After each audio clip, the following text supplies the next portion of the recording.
Welcome to the 28th round of WTSS Season 7. We're at the Phillip Island Circuit at one of the most historic venues on the WTSS calendar. A track that has seen numerous champions decided and championships lost. Have seen dreams made and hopes crushed.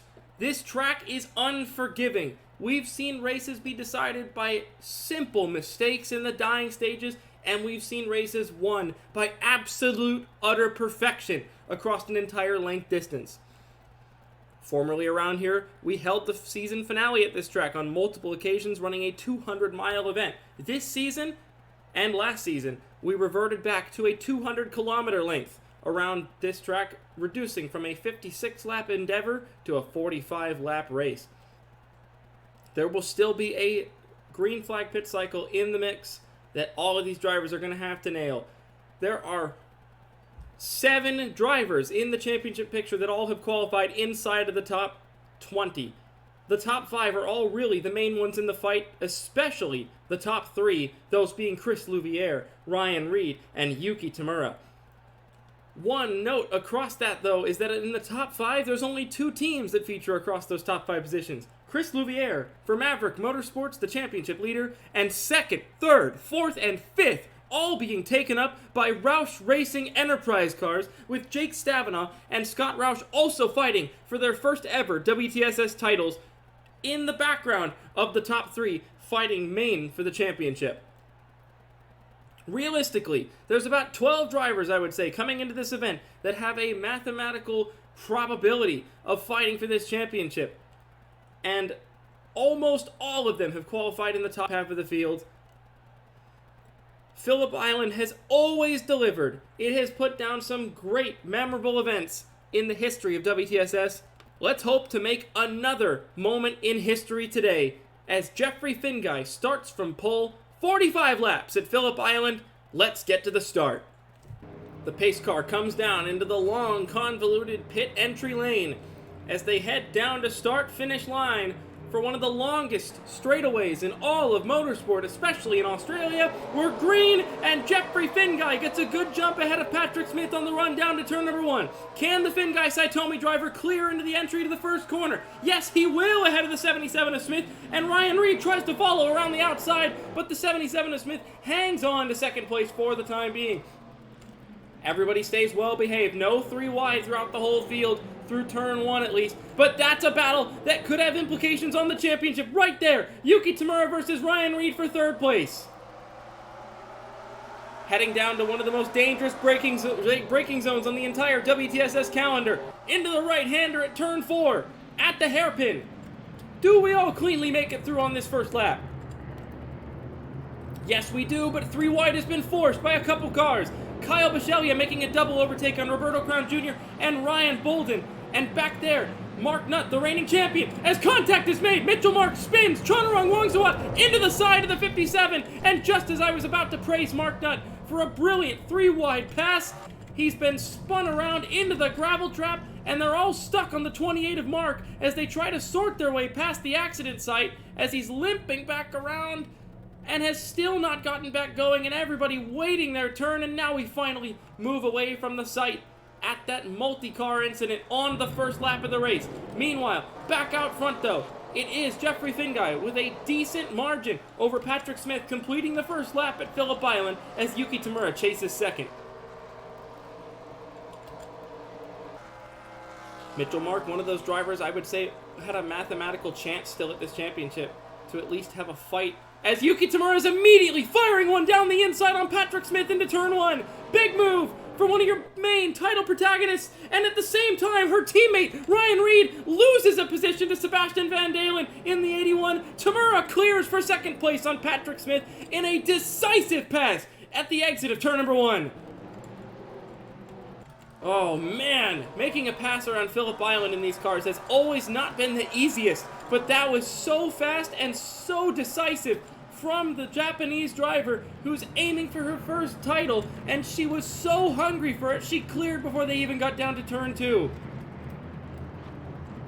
Once again into the braking zone, we're all clean and sorted, as Finguy now leads the 60 of Tamura as we head through the winding S's, up the hill once again to the last sector. Chris Louviere up 1 position on the start from 11th place up into the top 10, past the 98 of Alison Figueroa, who is a pseudo teammate to the 4 drivers making up that 2nd through 5th cluster in the championship picture. Van Dalen attacking Smith now for 3rd place. That 81 car has come alive on the initial start as we have side by side between Dan Giroux and the 8 of Chris Dodd. Dodd prevailing to make the pass on the 2 car.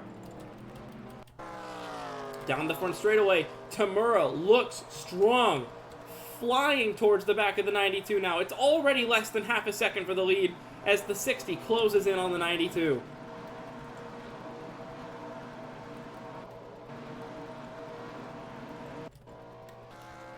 Fabio Vitabassa with some front end damage from that accident down at turn number 6.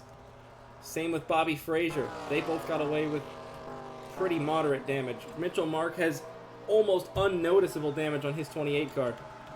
And poor Mark Nutt has a huge dent on the left side door of that 57 car as Tamura eyed up a move down the inside at the hairpin, could not find a way through, but while we weren't looking, Patrick Smith has lost 3rd to Sebastian Van Dalen, who is also on a charge to start this race here at Phillip Island.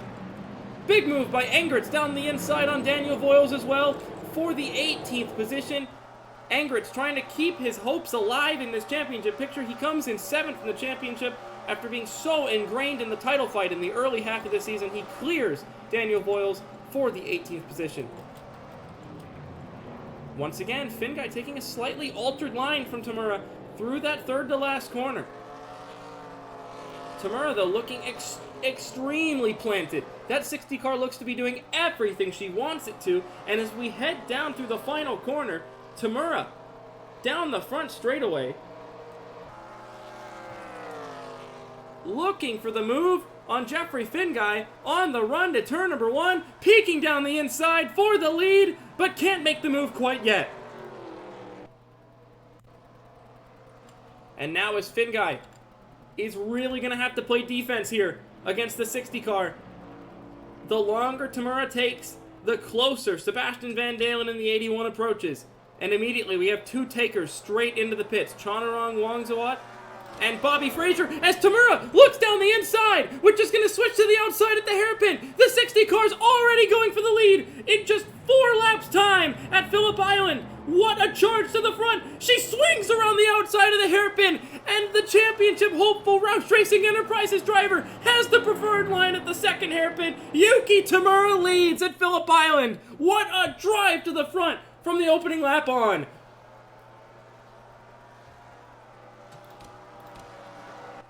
After that decisive charge to the front at Le Mans earlier this season, you could tell how badly she wants this. Her new partnership with Roush Racing Enterprises is off to an amazing start. She parted ways with Maverick at the end of last season when Maverick announced they were switching away from the Ford camp and leaving the Roush Racing Enterprises fold. And now she's leading here at the end of the 4th lap after starting 4th place. That's 3 spots in 3.5 laps. I cannot believe what I'm seeing here at Phillip Island. And she's already gapped multiple car lengths from the 92.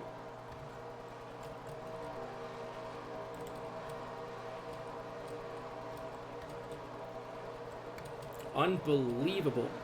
What a charge to start this race off.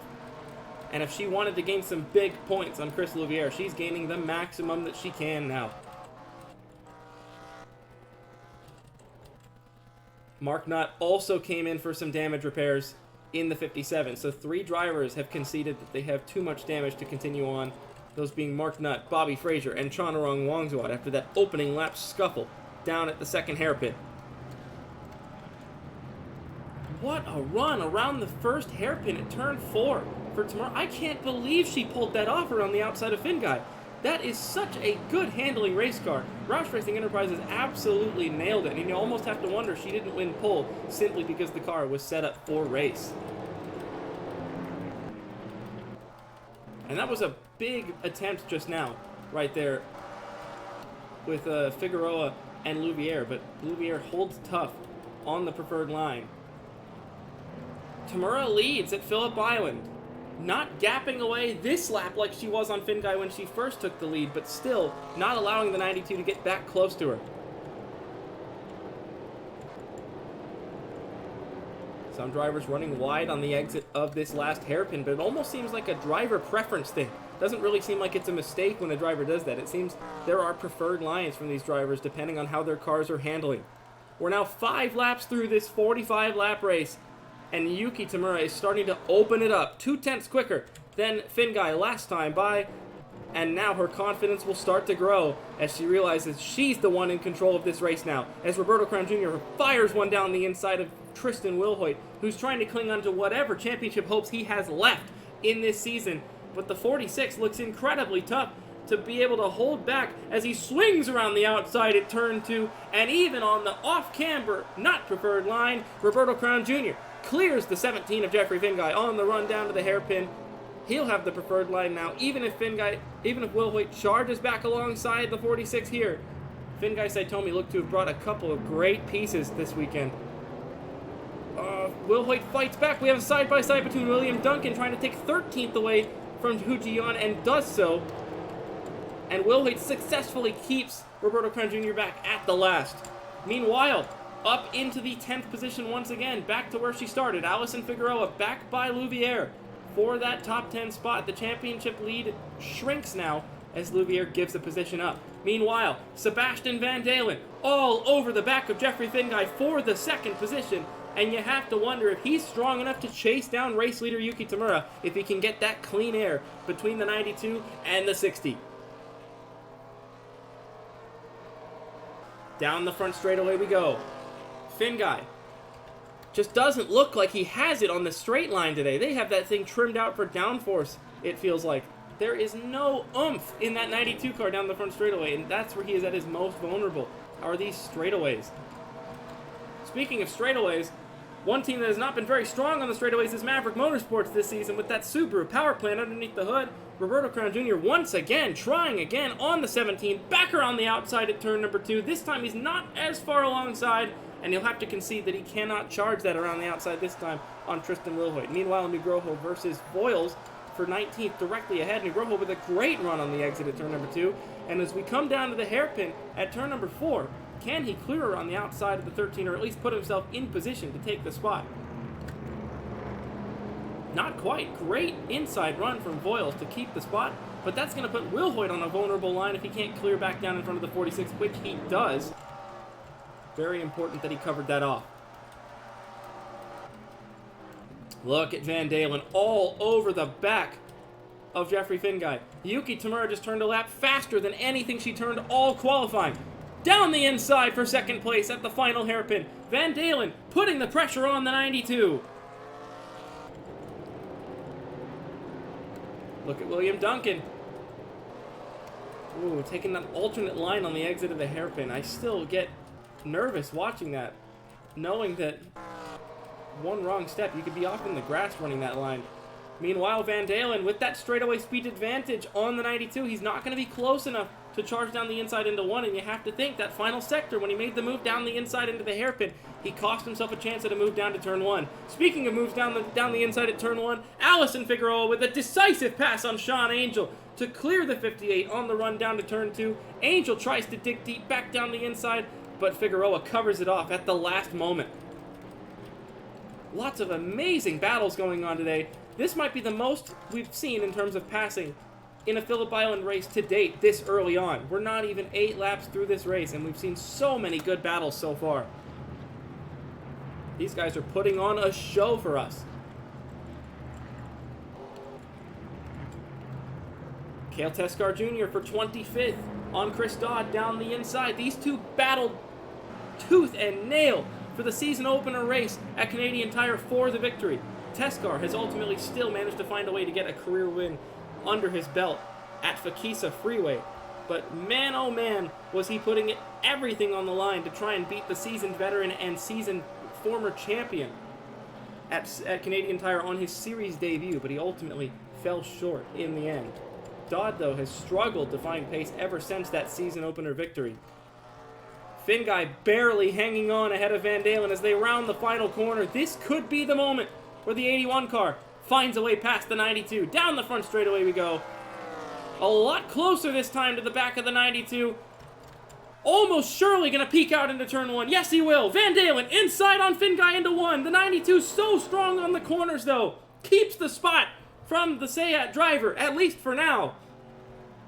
But the vulnerability is there. And if the Van Dalen can sneak underneath, not quite, on the 92, you know he's going to have a chance to chase down Yuki Tamura. But Tamura is turning 33 sevens out front as Van Dalen peeks down the inside at turn 3, which switches to the outside at turn number 4. Round the outside under the braking zone. Huge run under braking. What a move from the rookie Sebastian Van Dalen as he swings around the outside of the 92 and clears Jeffrey Finguy to take second place and now can set his sights on race leader Yuki Tamura. What a move for that second spot. You'd never know he was a rookie. And look at Figueroa. Her race pace continues to show strong as she gets past home hero Jeff McLennan for the 8th position now. She's made 3 positions in this race already, from 11th to 8th, and her forward charge seems to just keep continuing. Engritz has cleared Scott Roush for 17th, the 6 car struggling for that long run pace. The weakest link of the Roush Racing Enterprise fold so far this event.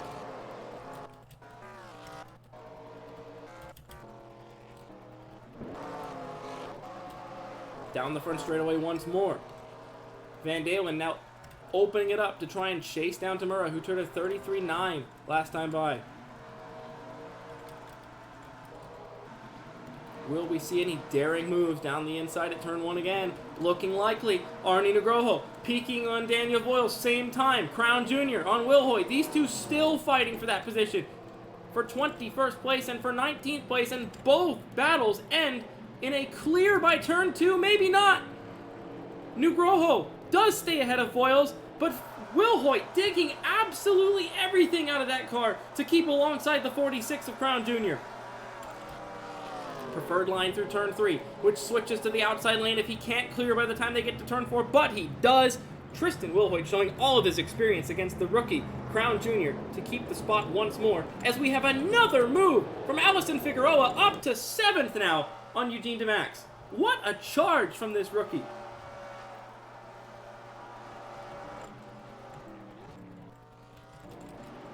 Now the moment of truth. Does Figueroa have what it takes to go chase down the top 3? Patrick Smith seems to have stalled out in that 4th spot, and really nobody else behind him is making a charge on him right now. Scott Roush severely struggling in that 6 car now as he begins to hold up the 45 of Nugroho, who has just passed Daniel Voiles early in the lap. That sentence honestly could encapsulate the 6 car's entire experience on the road courses. Especially on road courses, yeah. Tamura leads now 4/10 quicker than Sebastian Van Dalen. She charged from 4th to 1st in the first 3.5 laps of this race, and even after Van Dalen made a decisive pass on Finguy for 2nd place, Tamura still 4/10 clear on the lap time wise. The only one even close is her pseudo teammate and rookie Allison Figueroa, who's charged from 11th to 7th. Roush Racing Enterprises must have absolutely brought the exact right setup for basically their entire team this weekend. Well, Jake Stavanaugh in the 80, trying an outside move on the Season 2 champ, Hu Jian, for the 14th spot, trying to keep his first ever chance at a title alive around the outside at the hairpin. Digs deep alongside the 49, side by side on the entry to the 2nd hairpin. Preferred line for the 80, give the spot to Jake Stavanaugh. Big move. This track is absolutely brilliant. I think we've seen more overtakes today during this particular race than we have maybe ever seen in the first half of one of these races before. This has been an absolutely brilliant start to this race. And with the changes in formula this season with these cars, it's put on a good show as Allison Figueroa is now looking for 6th on Alex Benyako, and the forward charge continues for the rookie in the 98. 11 laps complete. Now we're about a quarter of the way through this event, and Yuki Tamura looks bulletproof so far in that 60 car.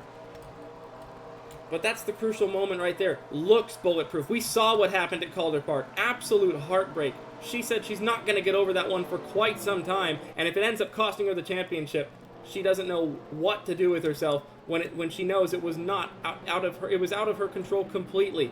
Jeff McLennan around the outside through turn number 2, trying to hang on after making a decisive move on Eugene DeMax down to turn number 1, and will clear for the 8th position as the home crowd goes wild. Figueroa for 6th on Alex Bignacco.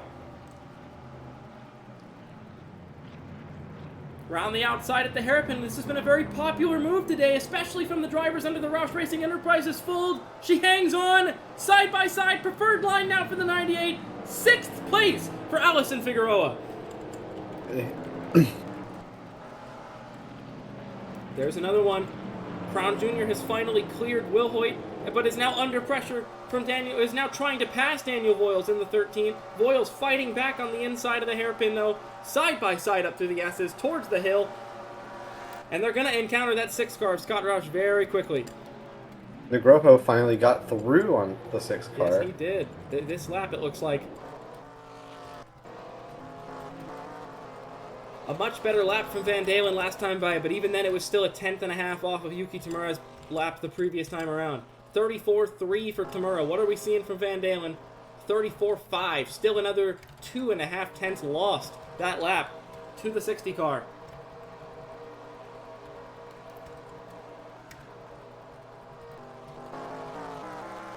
No big moves being shaped up coming down the front straightaway. We saw that multi-car accident on the first lap.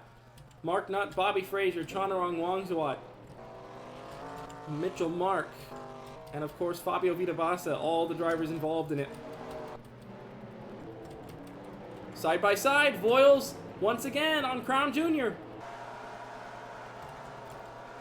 Crown Jr. nearly cleared at the exit of turn 1. This time he's going to fully clear though on the exit of turn 2 and on the run down to the hairpin. Up into the top 20 now goes the second Fingai Saitomi machine. Todd looked like he was getting for 5th on title hopeful and pseudo teammate Ryan Reed. The 98 of Figueroa's forward charge continues, and you have to think almost that might be the same chassis they brought to Watkins Glen earlier this season that earned Figueroa that first career victory after a forward charge that day as well. That thing not seeming to be the best at qualifying, but race pace, she is probably amongst the best, if not maybe even better at Tamura right now on overall race pace. From 11th to 5th in the first 13 laps of this race, and she's already on the back of Patrick Smith for 4th to break away from the main bulk of the field and to go chase after the lead trio. The gap grows by another 3 tenths out front, by the way, between Tamura and Van Dalen, as that is a huge run from Figueroa. She peeks down the inside at turn 1 already for 4th place. Nearly gets alongside. Smith feels the pressure. Figueroa trying to peek out a line, maybe trying an opportunistic move at turn 2. Looking outside on the 77. If she can diamond the corner, she's going to get the run. Not quite. It looks like it just slid out a little too far. Oh, look at McLennan on Bignacco. Down to the hairpin. This is for 7th place. In front of the home crowd, trying to keep his title hopes alive. The only rookie in the main bulk of the title fight still. And up into 7th place as the grandstands right at that hairpin see their home hero charging towards the front. Have to imagine that relaying Figueroa through must have just been get through Patrick Smith so I can follow you. Probably absolutely there. Reed and Tamura may be teammates, but they both want to win this championship equally as bad. And Tamura and Figueroa peeking down the inside on Smith now for 4th at the final hairpin. But we've seen that move has been a detriment all race long, and it puts you further back down the front straightaway than you would want to be if you're trying to make that move. But we know the straight line speed on those Roush Racing Enterprise Fords all day today has been something unmatched. And look at the 98 down the front straightaway. Untouchable. Down into turn number 1 against the 77. Side by side for 4th place for Alison Figueroa. She gets side by side on the exit, nosing ahead into turn 2. Brakes way later than Patrick Smith. hangs on around the off-camber outside lane, and as long as she can stay side by side, she's got the preferred line down to the hairpin now. Around the outside at turn number 3 on the 77 of Smith. And as we're just hitting the 1/3 mark of this race, Allison Figueroa has successfully completed 11th to 4th now in the 98, as Sean Angel is under attack from Chris Louviere for the 10th position. Championship leader needing to make up some points now. In the top 10 is a good run for him, especially on a road course. He has 0 road course top 10s all season. So if he were to manage to pull this off in the most crucial moment when he is the championship leader for the first time in his career, that would be a huge mark, knowing that he's gonna have an oval race to finish off the season later on with only one more road course to go after today.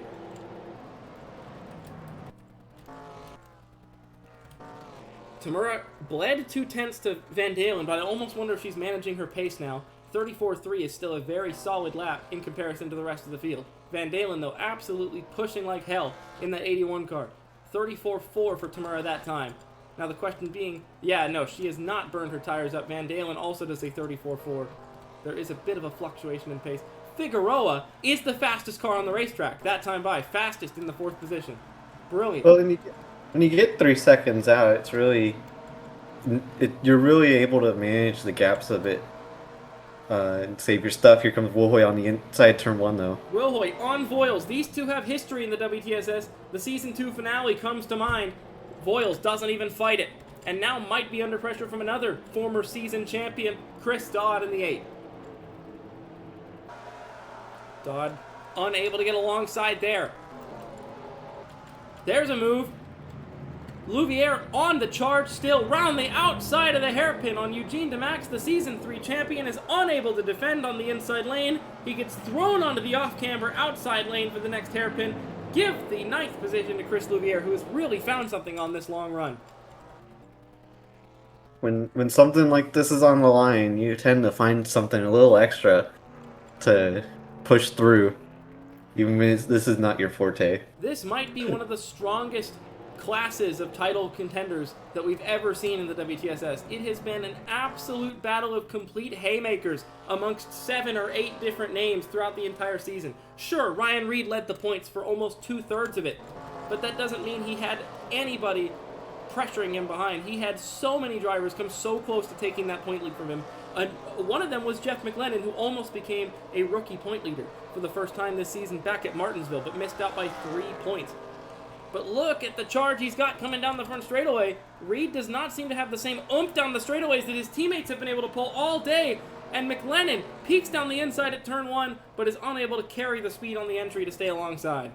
Something that is similar to through all of them, no matter that, is that all the Roush cars seem to have turning ability. Very good maneuverability, bar the 6 car of Scott Roush, who's now under pressure for 20th from Tristan Wilhoit. Yeah, but that's more driver. We saw that 6 car insert himself into this championship picture with a brilliant strategy call at Calder Park to finish top 5 in a double points event and throw himself into the title fight for the first time in his career. Last time by, Van Dalen, another 34.1. He is on average a little bit quicker than Tamura, but it's 3.5 seconds to make up. And even that, the lap times continue to fluctuate, so it's not consistently that he's quickest every lap.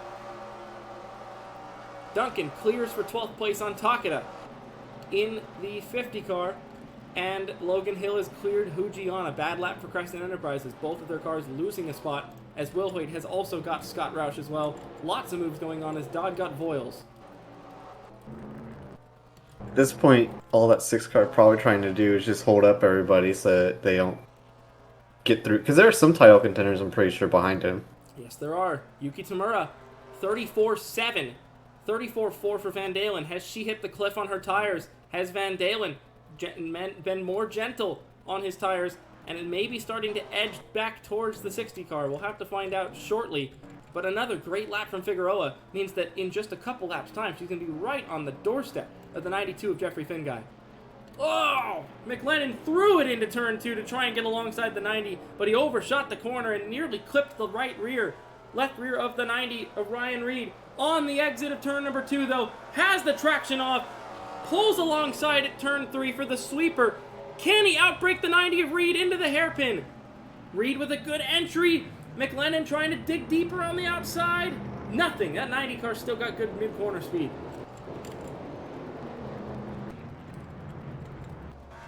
Just looks like the balance is overall a little bit inconsistent on the 90 of Reed's car. They're going to have to make adjustments on that if he wants to make forward progress and get past Patrick Smith here. The big tell on if Tamura has burnt off the tires is if she's able to respond here or not. That is true. 3.1 She has seconds. responded. She has responded every time Van Dalen has into her gap so far. It's almost a fluctuation of one driver pushing and then cooling off their tires and another driver pushing and cooling off their tires. You almost have to think that maybe they're just going out there and trying to keep throwing themselves further ahead, but it's only a 34.6 that time. But Van Dalen is only able to muster a 34.8, so that is a response still for Tamura, even if it is not the greatest lap time. Figueroa, on the other hand, puts down a 34.4 gauntlet of a lap and is still flying towards the front, and I would say on average is the fastest car on the racetrack currently. Even though she was able to make a gap, I don't know if I like that lap time. No, not at all, especially with the pit cycle still being about 5 or 6 laps away. Chris Dodd inside on Scott Roush. Easy pass for 21st. That 6 car just has no fight left in it, and he's begging for that pit cycle to come closer and faster. As Stavanaugh, his teammate, looking for 13th place on Ray Takeda. Again, like I said, Stavanaugh's first ever title chance. He's trying to keep it in contention with 3 races left. Honestly, the driver's 6 car might just be happy to get out of here. I think the crew has a chance. We saw their Hail Mary pass at Calder Park win them out big on the strategy game. I'd almost wonder if they're going to actually throw the kitchen sink at that 6 car, and if it makes it worse, then they're just going to go, well, we tried. Yeah, but the driver of that car has never liked road courses. No, not at all. As William Duncan peeks on Sean Angel down into that final hairpin. Like I said, it is just so difficult to carry the momentum when you make the move at that corner. Because even if you throw the guy off the bottom lane, as Tamura gaps 3/10 with another 34.6. Look at Figueroa! 1 second quicker than Finguy. Even if you get to the inside in that corner, they're just going to have the inside on the next, and Yeah, it's absolutely. just not a good passing zone. Well, even if you throw the driver you're trying to pass off the racing line through that last hairpin, it is still a viable line to take the wider line. It is a driver preference corner. You can see someone like Mitchell Carter there running the wider line on the exit, and you can still carry the speed off.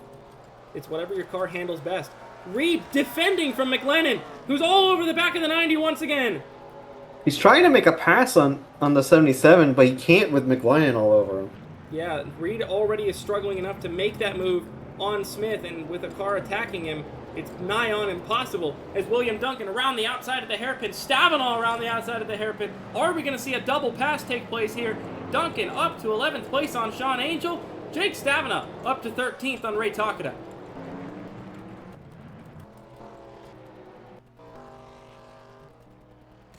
The leaders are probably eventually going to encounter Bobby Frazier. He's probably the most wounded of the damaged race cars out there in that 96. He's about a second off the pace, a second and a half off the pace per lap.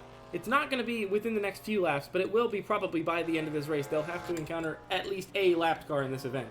Figueroa spent that entire lap stuck behind the 92 during the windy bits of the track where Finguy still seems to have a little bit of oomph left in him. But down this front straightaway, the straight line speed difference between Figueroa and Finguy is unbelievable, but she was just too far back on the exit of the final corner. She won't be able to make the move for now.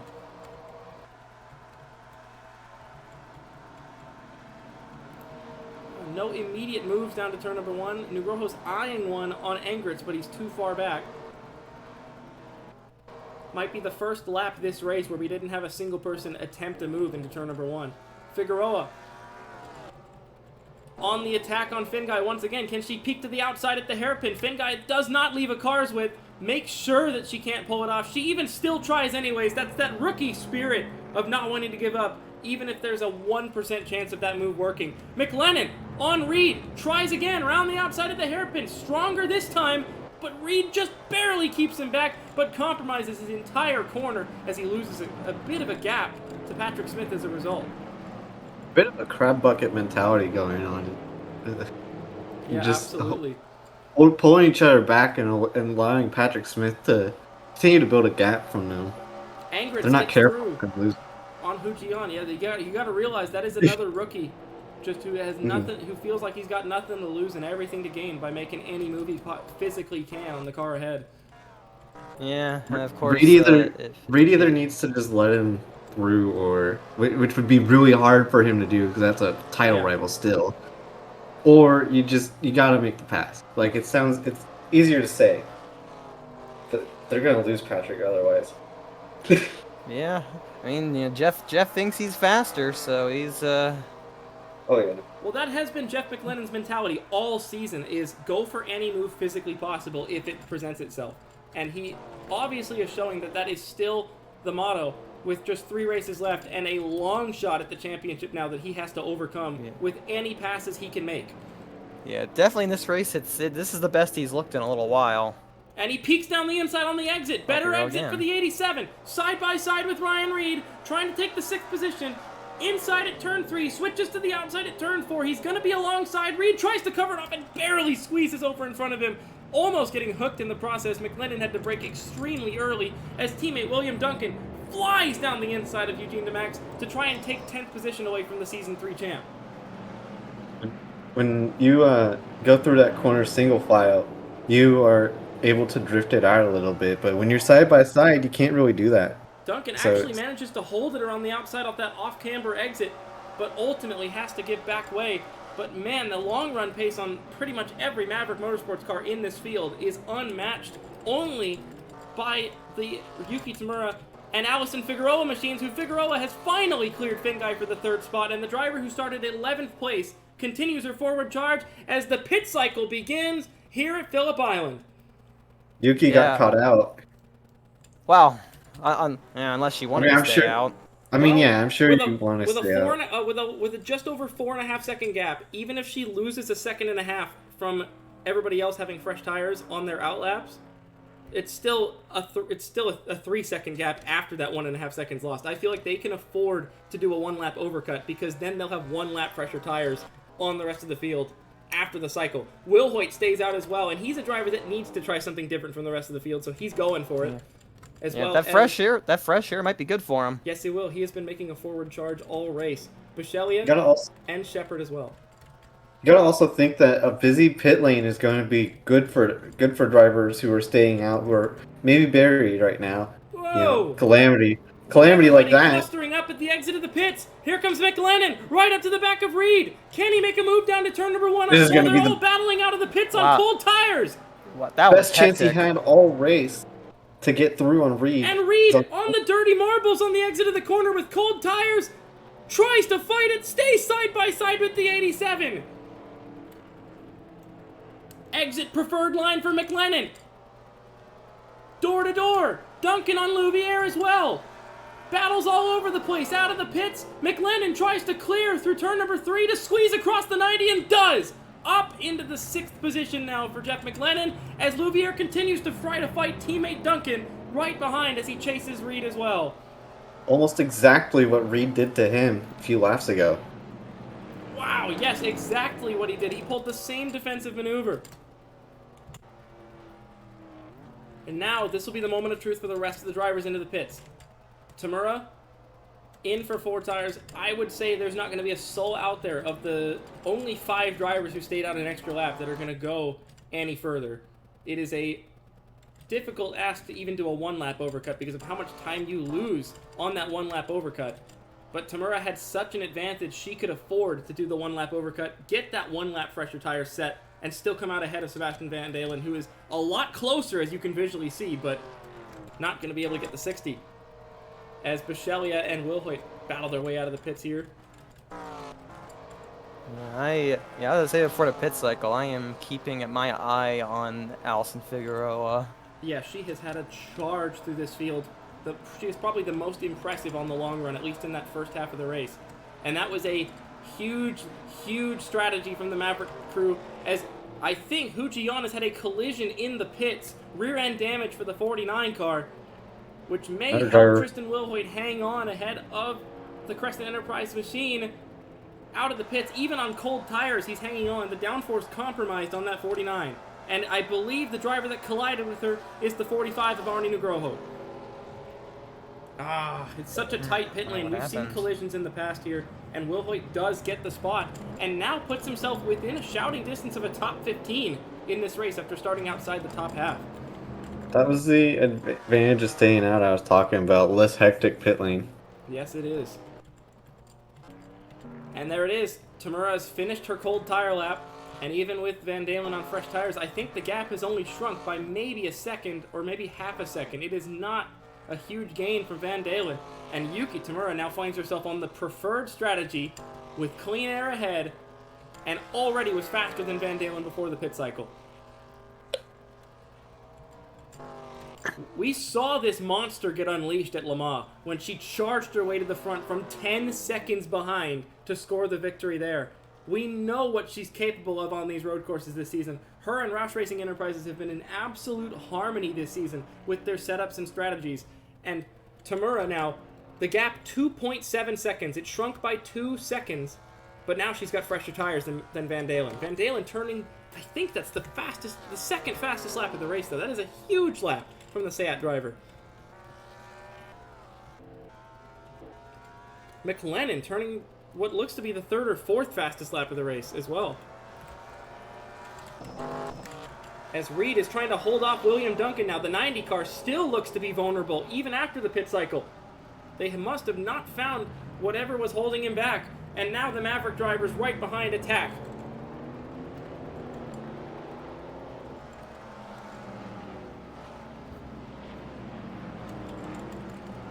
Down into the second hairpin, there's Crown Jr. This is for 14th on Logan Hill. So if you wanted an idea of how much Maverick Motorsports and Tristan Wilhoit won out from that strategy, this is the battle for 14th place that Wilhoit is now fighting himself directly behind after being barely in the top 20 before that pit cycle. That was a huge call to get into that clean air and a clean pit lane. McLennan chasing a top 5 now as we come to 20 laps to go for Yuki Tamura. Cross the line. 33.88 versus a 33.93, a tenth of a second quicker than Van Dalen already. But a 34.0 from Figueroa. It's her fastest lap of the race, but it's not even close to the cars ahead. Finn guy looks quicker almost. McLennan for 5th on Patrick Smith, down to turn number 1. The rookie peaks, swings it as hard as he can on the inside at turn 1, forces Smith up into the dirty stuff, and takes the 5th position with force in front of his home crowd.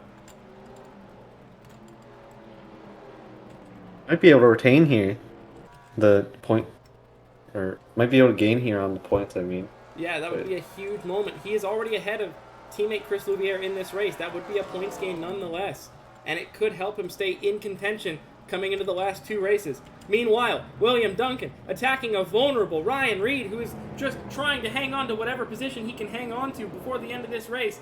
And around the outside, stays alongside, barely peeks down the inside at the second hairpin, and almost surely give the position to William Duncan up into 7th place. Maverick Motorsports is on one today.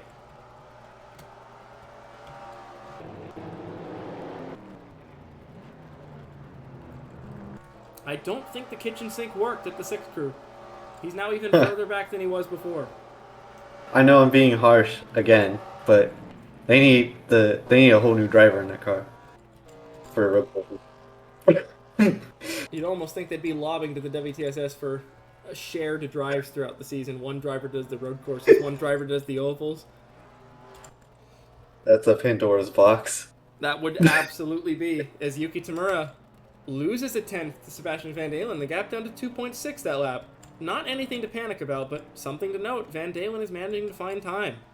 Figueroa, however, is no longer finding time in comparison to the leaders, but is still decently quick in that 3rd spot. Now, the fast driver on this racetrack is Jeff McLennan, who just turned the fastest lap of the entire top 5 that time around. And Duncan turned his quickest lap of the entire event with a 33.97 as he took 7th away from Ryan Reed. Even while making an overtake, he turned to 33.9. So that tells you the speed that car's got out of the pits. There it is for 15th place, trying to put all 4 Mavericks inside that top 15 position. Tristan Wilhoit alongside Logan Hill, down to the braking zone at the first hairpin. Round the outside goes the Subaru driver. And Really late. unbelievable pace. What a move. And he pulls it off. Preferred line at the inside of the second hairpin. Hill starting to fade a bit. Really late on the brakes there. Yeah, we're going to start encountering lap traffic here in the next 10 laps or so. Bobby Frazier is in turn 1 while Yuki Tamura is exiting out of the final corner. And I almost think Van Dalen looks a little bit closer this lap. It's another 33.9 from Tamura. It's a 33.6 from Sebastian Van Dalen. That lap would be good enough to still be 5th on the timing sheets right now. That 81 car has come alive. Whatever adjustments they made, he's running faster laps than he's ran all weekend. That lap would have been good enough for pole. Might they have made a bad adjustment?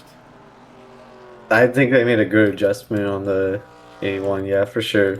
Oh yeah, Tamura is matching the lap times that she had during that first stint, which were nothing to scoff at, but they've made more forward progress on the 81 than anything, and he is charging towards the back, 2.4 seconds, with this time around it'll be 17 laps to go.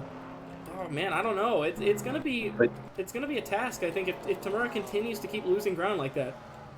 But you gotta, I feel like you almost gotta make a pass early on that 60 car, because that car is pretty consistent throughout the entire run. Yes, it is. Oh, almost on the dirt, around the outside of Eugene DeMax. It's for a top 20 position. Jake Stevens makes his presence known and gets down the inside, takes the 20th spot. Had to make his own room. He really did. I swear he actually had 2 tires on the dirt when he pressed the brake pedal. I cannot believe he got that thing stopped in time. It definitely feels like Yuki needed those fresh tires, because while she is still fast, the Van Dalen crew has nailed the adjustments, and they are even faster. Yeah, 33.8. She does pull a 10th that lap. She does pull a 10th. Say that, but yeah. There always could be the possibility that Van Dalen is pushing like absolute hell to get into that gap to maybe try and scare Tamura a bit into pushing her tires. But if he's doing that, his fall off is going to be a lot worse than the 60s. Maybe. Yeah, so that just means it is a tug of war. Holy moly! 33.64 for Jeff McLennan, 4th fastest lap of the entire race. With how we've seen those RRE cars handle, he needs to make this pass early in the run, though. Yes, absolutely. Chris Dodd is the fastest car on the racetrack in the 8. He turned a 33.4 a couple laps ago. It's not a want scenario, that is a need scenario.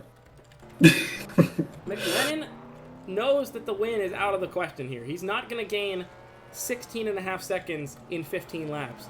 What he is aiming for, though, is a realistic shot at Jeffrey Finguy and maybe Allison Figueroa. If he can keep this monstrous pace up in that 87, 4/10 quicker than both of them, he would catch them by the end of this race to maybe battle for a podium.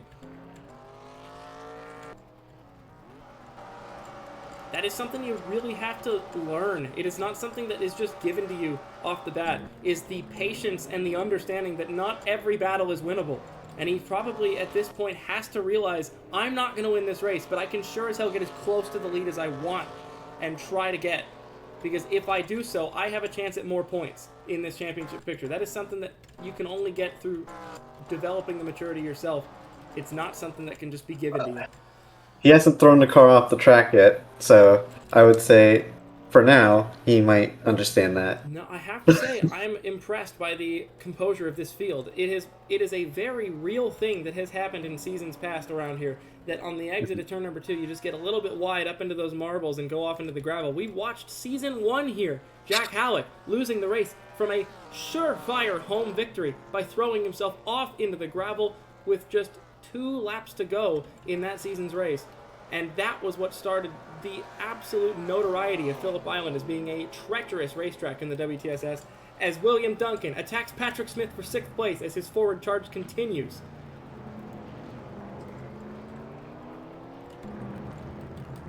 Down at the hairpin, nothing interesting happening throughout the top 15 at the moment, but you gotta think Tristan Wilhoit's gotta be thanking his crew right now. He is within a shout At the front of this line is 8th place Ryan Reed. He has a chance at all those positions in the next 15 laps, and he's got a lap fresher tires than all of them. So you got to think that they are absolutely high-fiving each other in the pits for that strategy call. Tamura and Van Dalen's gaps have been fluctuating. Van Dalen gains a 10th one lap, Tamura gains a 10th the next lap. It's been 2.6 for a few laps now, and as we take 15 laps to go, Yuki Tamura eyeing up yet another victory on the season to try and get back into that point lead. It'll be interesting to see if Van Dalen's going to continue to bleed time here. So I feel like the second lap in a row where Van Dalen's lost time. Yep, 2/10 that time. And I almost have to wonder if I did call it there with him pushing to try and force the 60 into a mistake, knowing how fast he was gaining. Or maybe he's holding back knowing that he has a lap deficit on her tires-wise and needs to make up that deficit by backing off by a couple tenths. I mean, if he was doing that, he would have been doing it, I feel like, earlier in the run. If the race ended right now, Yuki Tamura would take the point lead from Chris Louviere, and Ryan Reed would be only 2 points behind the Louviere machine, 3 points behind the Louviere machine. So it would be single-digit points between the top 3 in the championship exiting this race if it ended right now. That would be an unbelievable scene coming into the final 2 races on the calendar with 1 road course and 1 oval remaining. Louviere, honestly, just keeping his fingers crossed that he can keep just a good enough amount of momentum until we get to Motegi, where he's going to be back at his strength again on a big speedway. 14 laps to go. Yuki Tamura with a 34.0, a very strong lap still, but Van Dalen lights up the timing sheets again with a 33.6. Had to have been cooling his tires off the last couple laps. That is a monstrous lap this far into the run, and he is flying towards the back of the 60 once again with a 2.4 second gap.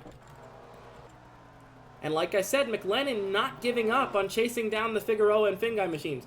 The amount he's gaining per lap is shrinking. He might not get there in time, but even so, he's got to keep himself close, because if one of those two were to make a mistake, he would have a shot at it. And the 87 continues to inch forward to try and chase after those other top 5 positions ahead of him.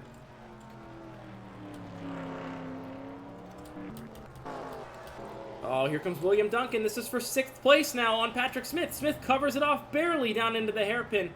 And the 66 driver going full attack, wearing the sponsor of this home country, Mother Energy, trying to make them proud.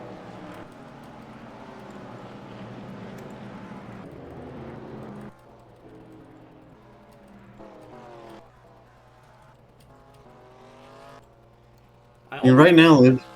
Go ahead. I almost wonder if they may not actually catch Frazier by the end of this race. He's coming across start-finish right now. Yuki Tamura is still rounding the final corner. Traffic may not end up being a threat here for Tamura, but I think that's not her main focus right now, is whether or not she's going to catch a single lapper. 34.1 by Tamura, 33.8 by Van Dalen. It's 2.1 now. 2.1 seconds with 13 to go.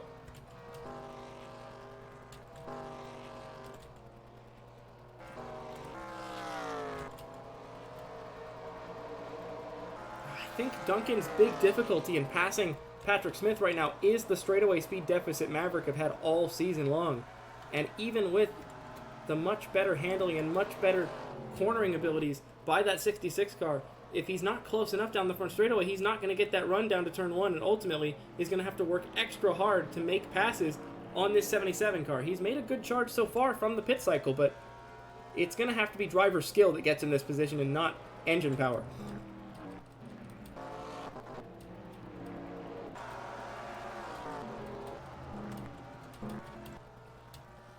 2.1 seconds. Now we're starting to inch into the territory of not comfortable anymore for Yuki Tamura, because the closer that 81 gets, the more slipstream he's going to be getting down that big front straightaway.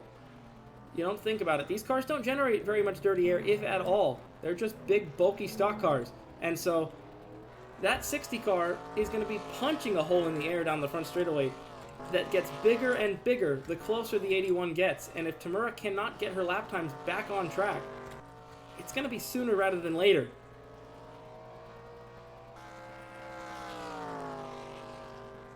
$34.2. Again, not finding any improvement, but it's a $34.4 from Van Dalen, who loses 0.2. And I think Tamura can relax just a little bit more, knowing that there's now only 12 laps for Van Dalen to have to make up 2.4 seconds. He's putting down monstrous laps. I'm curious if he has any more left in those tires. I don't know. I don't know if there's any tread left. Those were huge laps for this late. There's Chris Dodd, arguably the fastest car on the racetrack, trying to make his charge back up to the top 15. He goes on Hu Jian, the wounded number 49 car, as he's easily going to get that 17th spot. Even if he swings around the outside here, I don't think she'll be able to fight it with that downforce compromise. There's a move. Championship rivals. Chris Louviere on Ryan Reed for 8th place. The 83 car is not giving up on this move. He peeks alongside. Reed can't cover it off like he did earlier on. Swings around the outside with an aggressive late braking maneuver into the hairpin. Stays alongside the 90 car and give the position almost surely to championship leader Chris Louviere, who now goes from losing points to Ryan Reed to pulling points on him. I can't imagine he's going to take that line down, though. This has to be the strongest road course performance of the entire season from Chris Louviere, and it comes at an absolute crucial moment where he needed to perform on it. And it would be his first road course top 10 of the season if he could pull it off. Oh. Reed digs deep, but you know what happens when you make that move down the inside of the last hairpin. He compromises his last corner. Look at Duncan all over the back of Smith. This is his best shot at getting 6th place.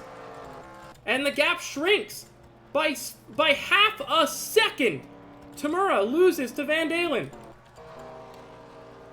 Oh boy, that lead is starting to waver a bit. With 11 laps to go, it's 1.9 about.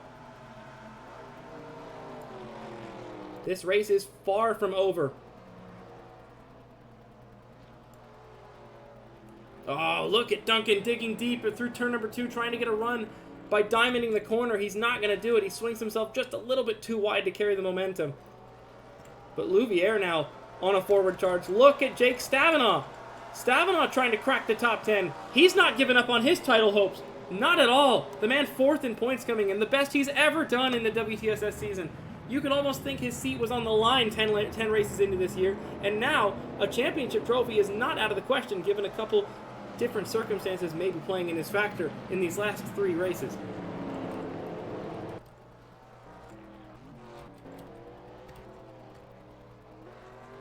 Oh, look at the gap that Van Dalen has visually gained this lap now. Like I said, that 60 car is punching a hole in the air, and I think he's hit that hole in the air now, and the gap is shrunk to almost a second now.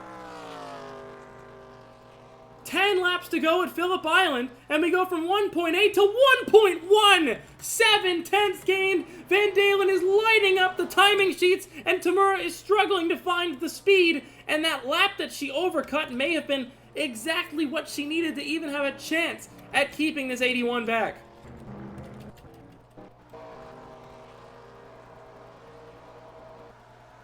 .1 seconds with 10 laps to go is extremely doable for Sebastian Van Dalen. A first career win could be on the cards. And a first ever win for Rocket Atkinson Racing, also right there for the taking. Duncan once again on Patrick Smith for 6th place. Extremely aggressive with the 77, still unable to find a way through. And if he can't find a way through soon enough, Chris Louviere is going to be all over the back of this battle for that 6th position.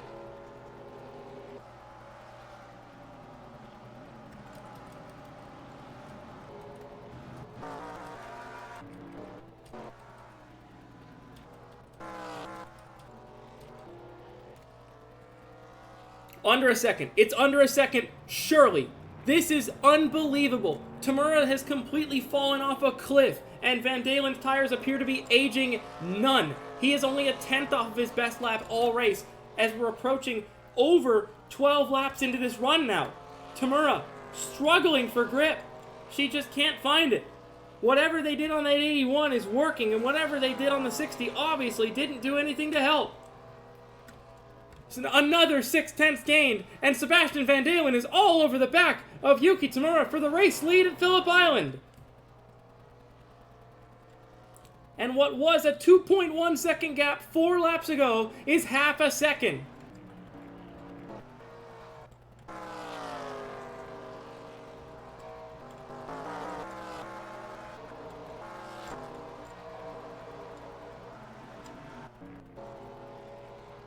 Down to the hairpin at turn 4 with 9 laps to go. Look at the 81 charge the braking zone. Unreal. He has got everything, and Tamura's got nothing.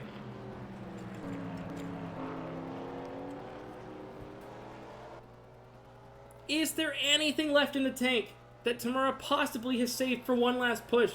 Could she cool her tires off one last time and find just a little bit more left on the tread? Or is that handling on the car going to tear away that race win that seemed almost certain just 5-6 laps ago? She would still take the point lead even with a second place finish. It would be a lot narrower of a margin, but it would still be a point lead. Great exit through that final sector though from Tamura to keep a healthy gap and not be attacked on the run to turn 1 this time. Tamura doing everything she can, pulling everything out of her experienced toolbox there of moves and defensive ways to keep a car behind, and the gap stabilizes. A 1/10 gain by Tamura that time, using the air to keep that 81 a little bit buffered behind. I said these things don't generate much dirty air. They still generate some. Every race car does. And you just got to know how to use it if you can. Duncan close on the 77 again of Smith, but just cannot find that last little oomph he needs to get down the inside to turn number 1. Smith just barely keeping ahead every single time they peek down into that swinging right-hander. As you see in the background how close it is for the race lead now. Van Dalen practically pushing the 60 through the hairpin with 8 laps to go at Phillip Island.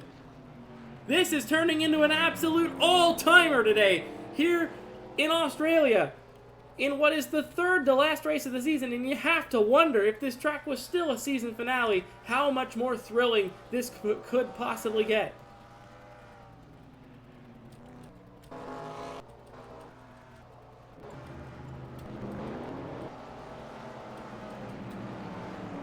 And there's Chris Louviere. He's caught the Patrick Smith and William Duncan battle. Louviere's the fastest car on the racetrack, 34.6 last time by.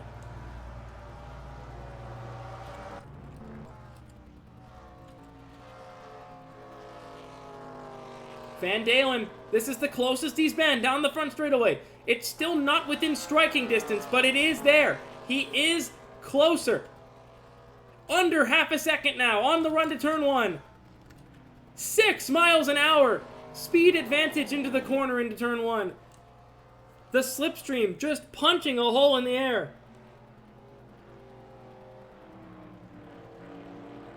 Seven laps to go. Is there anything Tamura can do? Van Dalen with a huge run through turn 2. Gets the traction off. Tamura, though, digs deep and finds more.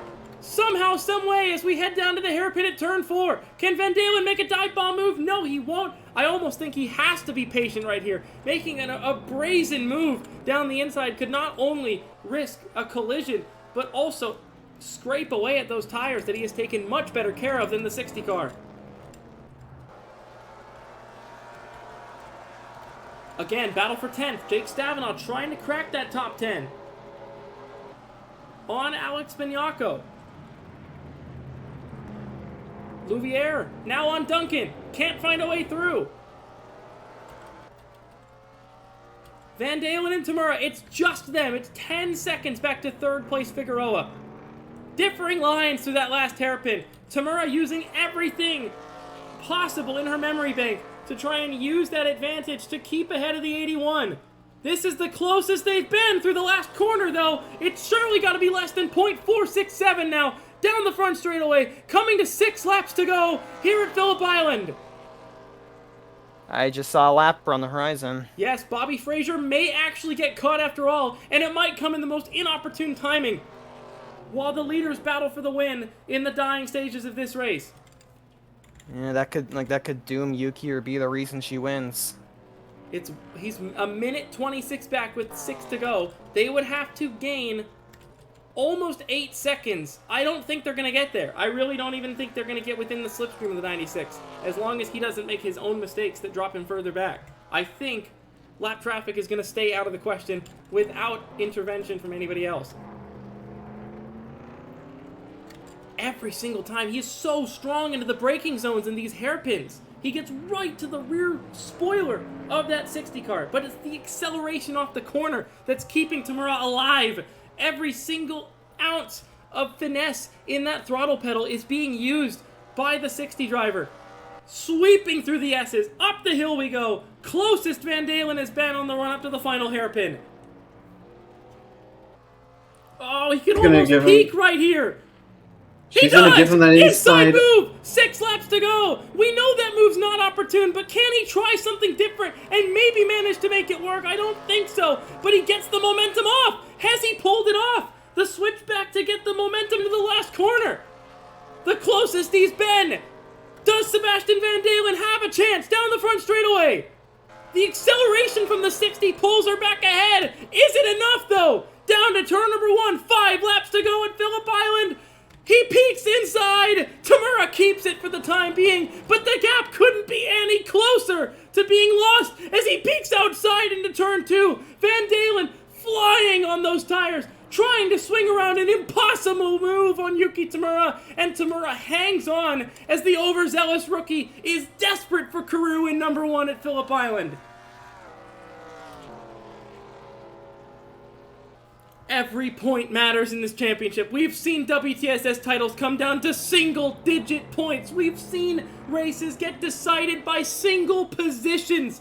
Most notably, the Chris Dodd versus Tristan Wilhoit battle in Season 5. We know how important it is, especially here at Phillip Island, to keep the track position, especially when you're in a good spot.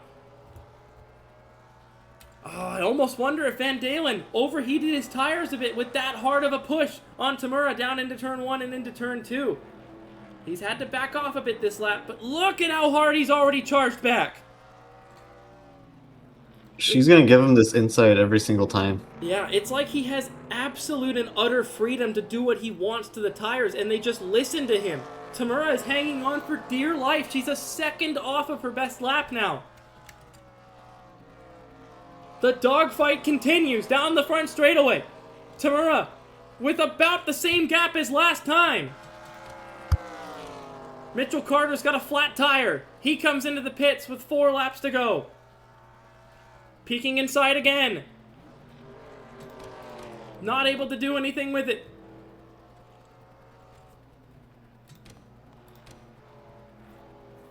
Tamura versus Van Dalen, who keeps it nice and tidy on the exit of turn 2, but Tamura gets every inch of the exit and flies off the corner with precision and speed that's gonna barely keep her ahead of the 81's challenge down to turn 4.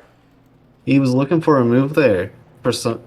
If Tamura had not managed that exit, I think Van Dalen would have been wheel to wheel on the entry to the hairpin there. But she is doing absolutely everything in her pocketbook to hang on here. We might have a fight for the last spot on the podium.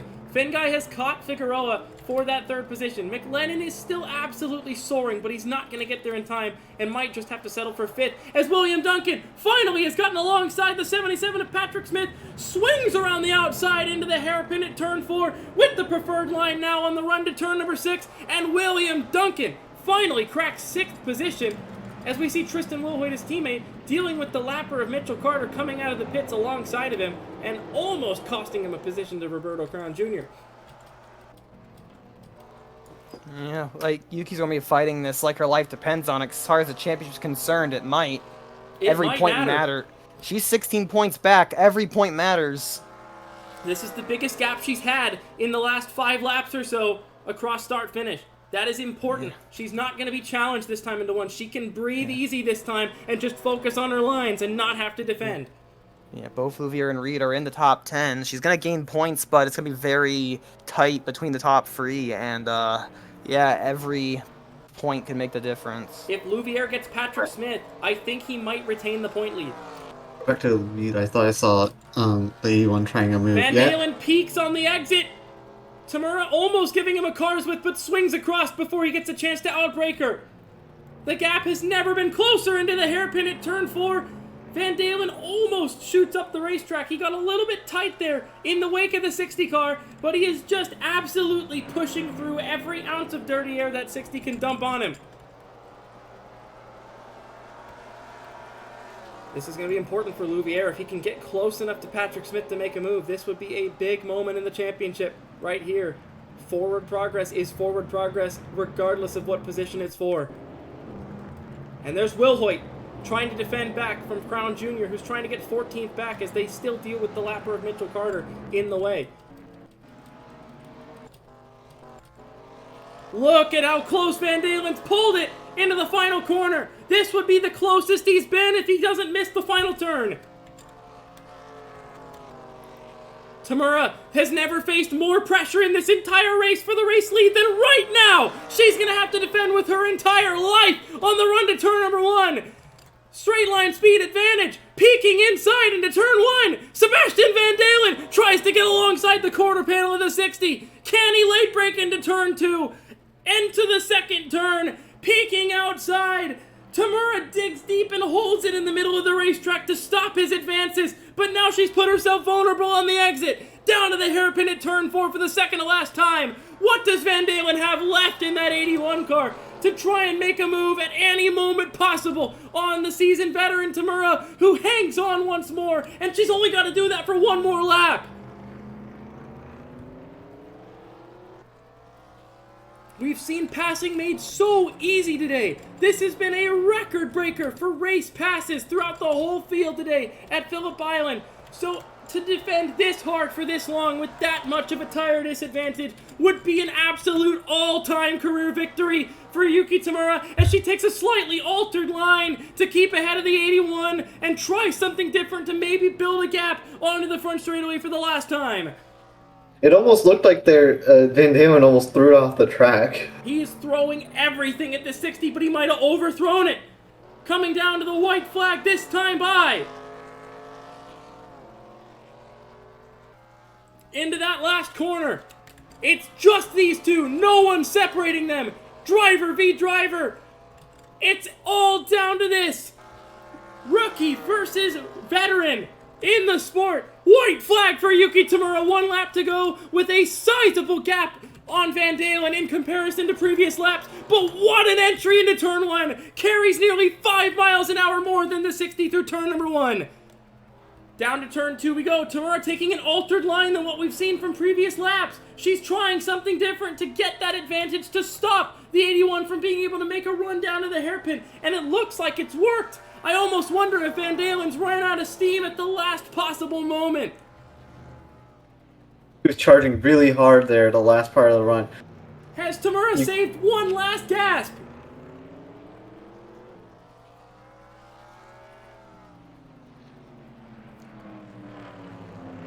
For the longest time this race, it looked like it was all Yuki Tamura, like she was going to go unchallenged. And then suddenly, the rookie Sebastian Van Dalen crept up on her the whole way to the finish, caught her with 10 laps to go, and Tamura has put on the 10 best defensive laps she has put on in her entire WTSS career.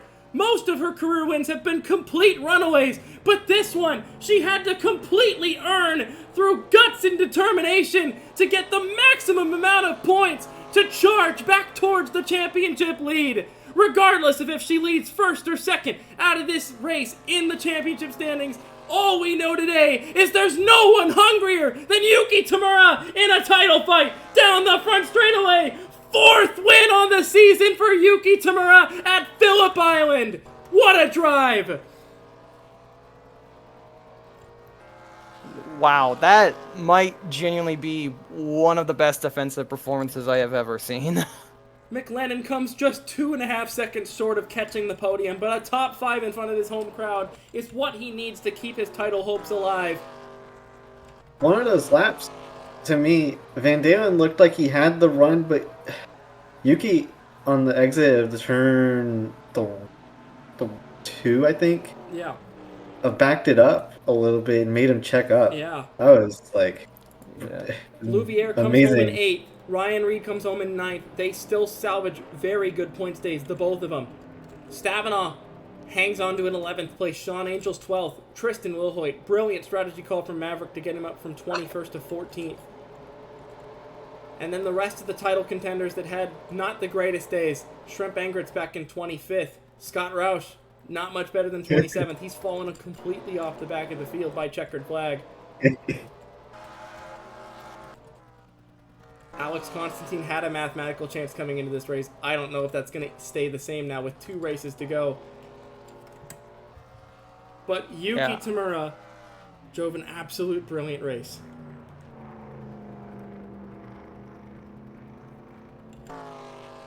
I love talking shit about myself. Frazier comes across the line to finish the race. Scoring is complete. The results are final. Nothing can take it away from her now. And as the 60 rolls into the pits, fist pumping out the window, 4 wins on the year, very reminiscent of her sophomore season in the WTSS. It's Tamura Van Dalen, Figueroa, Finguy McLennan, Duncan Smith, Louviere, Reed, and Benyako, the top 10. Stavanaugh, Angel, Takada, Wilhoit, and Dodd, the top 10. The rest of the running order is as follows. Here at Phillip Island, it was a 45-lap gauntlet, but a 45-lap thriller. There wasn't a single moment where that race win was decided. Van Dalen threw everything he could at the seasoned veteran to try and score career win number 1. But Yuki Tamura, in a time of need, when she needed the points to try and keep her title hopes at a maximum chance, was able to hang on through one of the most gutsy defensive performances we've seen in recent memory in the WTSS. Congratulations to Yuki Tamura, your winner here at Phillip Island. We'll see you next week for the last race of the Australian segment of this season for the inaugural Melbourne race in WTSS.